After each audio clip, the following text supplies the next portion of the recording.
Ce que j'aime, c'est l'intimité de l'enregistrement, ce que ça suppose de concentration et de précision, parce que quand je raconte, rien n'est fixé et mon drame en enregistrant des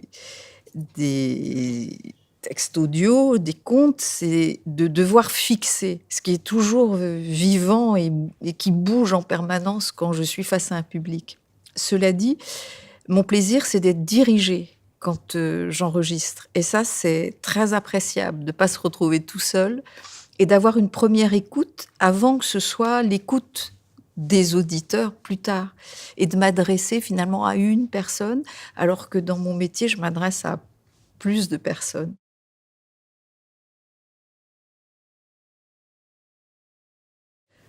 Alors je crois que c'est un réel, plaisir déjà d'être capté par une voix. Il faut que la voix, puisse porter aussi le texte et être dans les mots du texte, être avec la respiration de quelqu'un, c'est magnifique et ça permet à des gens qui ont pas le temps de lire, par exemple, de découvrir aussi des textes et peut-être après d'aller les lire et en les lisant, ils sont peut-être portés par la voix qu'ils ont entendue.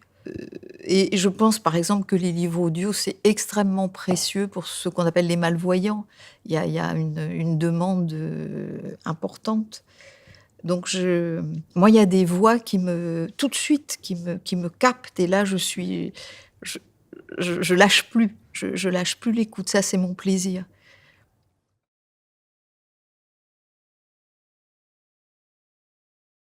En tant que conteuse, je fais la différence entre lire et raconter. C'est-à-dire quand on raconte une histoire et quand on écoute un livre audio, on écoute un texte et parfois on a l'impression qu'on a les pages devant soi et du coup, je suis moins prise. Cela dit, j'écoute énormément la radio et j'aime ça beaucoup. Alors je l'écoute, dans la voiture, je l'écoute, le soir, j'adore ça au lit, la tête sur l'oreiller, je peux écouter des heures comme ça.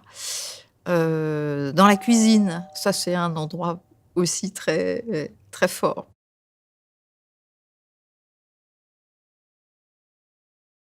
Moi, j'ai une bonne mémoire des voix. Par exemple, je des gens que j'ai entendus une fois, je m'en souviens. Il y a des gens qui ont une mémoire des visages, moi j'ai une mémoire des voix.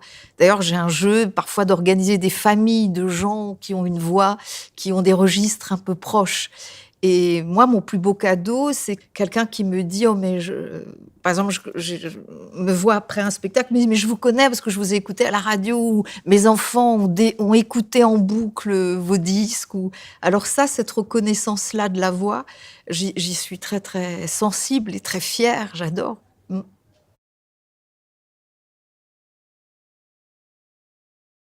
J'avais enregistré un mythe afro-cubain assez complexe, bon et je me trouve au Sénégal, dans la ville de Saint-Louis, où je fais un spectacle avec des artistes sénégalais et dans le public, il y avait une maman et son petit garçon et à la fin, elle vient me voir, elle a l'air très énervée, elle me dit: «Oh, il m'énerve mon fils là parce qu'il me dit que, il vous connaît, vous êtes déjà venu alors?» Je dis: «Non, je suis jamais venue à Saint-Louis, non, non, c'est la première fois».